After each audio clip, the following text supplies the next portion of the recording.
Dan insya Allah nanti akan dijawab melalui tausiah oleh guru kita Ustadz Maulana. Ustadz siap ya Ustadz ya? Baik, aku bacain ini dari Revalski 107. Assalamualaikum, saya mau bertanya. Kan saya pendosa dan saya orang awam tentang masalah agama. Kadang saya cemas ketika saya sholat. Apakah saya sholat saya akan diterima? Sedangkan saya baru mau belajar. Dan ketakutan saya ketika saya mau belajar banyak komentar yang tidak enak didengar. Makasih, tolong penjelasannya. Baik, kalau gitu akan dijelaskan melalui tausiahnya oleh guru kita Ustadz Maulana. Silakan Ustadz. Bismillahirrahmanirrahim. Alhamdulillahirrabbilalamin. Selamat buat ini Mbak tadi yang bertanya. Ketahuilah kita ini hamba. Kita hanya melaksanakan perintah Allah. Persoalan diterima atau tidak ibadah kita itu urusan Allah. Ya, kita bukan panitia panitia pengumpul pahala. Iya pahala, bukan panitianya. Bukan kita pemilik surga, tapi Allah yang atur semua. Jadi lakukanlah atas apa yang kita lakukan sebagai porsi kita sebagai hamba. Lalu bagaimana cara mengatasi perasaan cemas, takut karena ibadah kita tidak mungkin bisa sempurna. Apakah akan diterima oleh Allah dan bagaimana caranya supaya bisa menambah rasa percaya diri, supaya tidak menghiraukan atas apa kata orang, tetapi mau belajar lebih dalam lagi. Nah, pelajaran besar buat kita, maaf tanpa menggurui, hanya sekedar mengingatkan bahwa tujuan penciptaan kita adalah untuk menyembah kepada Allah. Wa ma khalaqtul jinna wal insa illa liya'budun. Maka pada hakikatnya ibadah itu kita yang butuh ibadah sebenarnya. Kita yang butuh. Sekiranya kita menjalankan ibadah ini, tidak ada ibadah yang menyusahkan kita. Sebenarnya manfaatnya buat kita. Puasa supaya pengendalian diri, salat supaya kita jadi bisa ibaratnya bisa mengontrol, mencegah dari perbuatan keji dan mungkar. Bahkan ini luar biasanya mengangkat derajat kita. Allah tidak butuh salat kita, tapi kita yang butuh salat. Memposisikan diri kita bahwa kita butuh salat, maka kita yang menunggu waktu salat.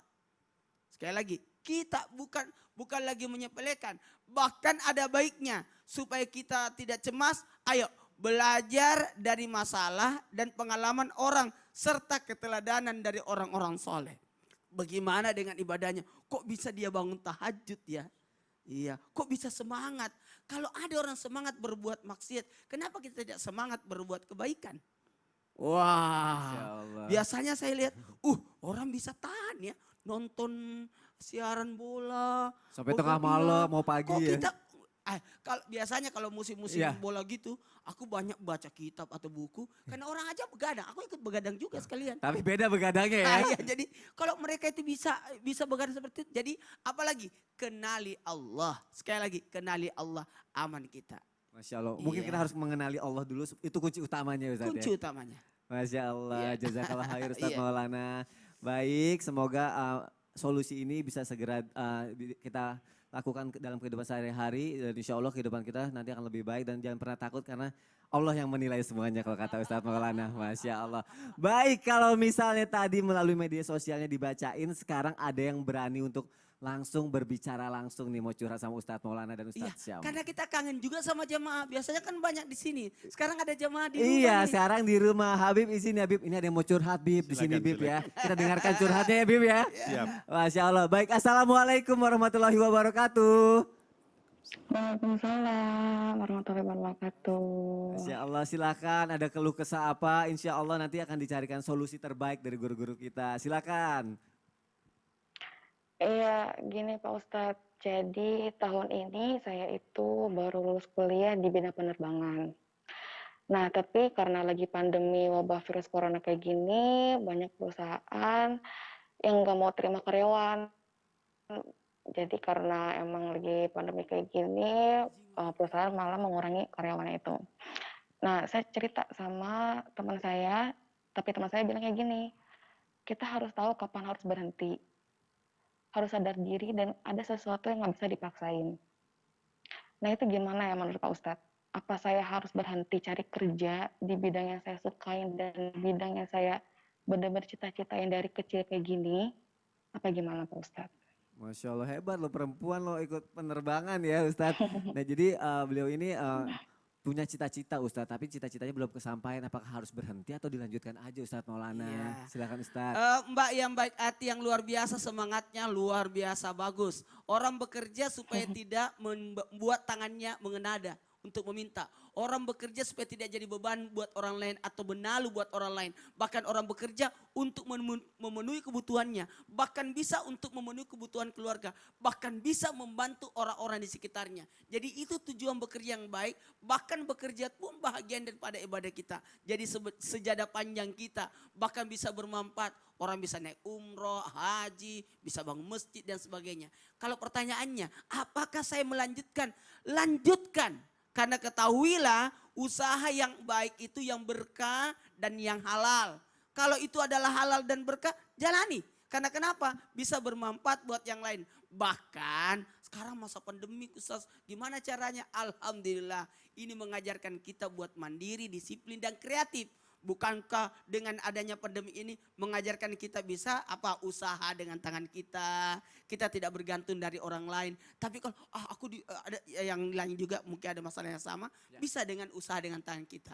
Kita belajar dari Rasulullah SAW. Tidak pernah jadi beban buat yang lain.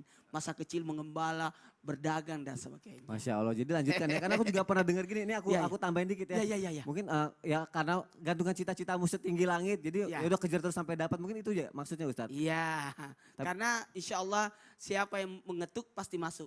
Siapa yang berusaha pasti dapat. Jadi tetap lanjutkan, iya. Semangat untuk berusaha ya Mbak ya. Masya Allah. Ada yang mau ditanyain lagi kah? Cukup. Cukup ya, Masya Semangat Allah. terus ya Mbak. Semangat, semoga cita-citanya bisa segera terrealisasi. Iya. Assalamualaikum warahmatullahi wabarakatuh. Waalaikumsalam. Masya Allah, terima kasih sudah bertanya. Insya Allah akan ada solusinya. Pokoknya semangat terus, insya Allah Allah kasih jalan kemudahan buat menggapai cita-citanya. Baik Ustaz, sedikit lagi aku mau nanya. Kalau kita tadi sudah membahas masalah jodoh, terus tadi juga jamaah nanya mengenai cita-citanya. Sekarang ada lagi aku pembahasan, mungkin ini mewakili jamaah yang ada di rumah juga mengenai kematian Ustaz. Ya, Kayak kematian. panik Gimana ya. Bib kematian? Kalau udah bahas kematian itu agak panik ya. Ustaz, ada orang yang takut sekali mati. Iya. Tapi dia orang itu takut mati, dia bingung nih, ini kalau aku mati aku masuk surga apa neraka? Dia bimbang. Tapi di dunia maksiatnya jalan terus. Itu gimana Ustaz? Ceritanya? Takut mati tapi tetap maksiat. Iya. Itu gimana? Apa yang akan terjadi Ustaz? Hati-hati.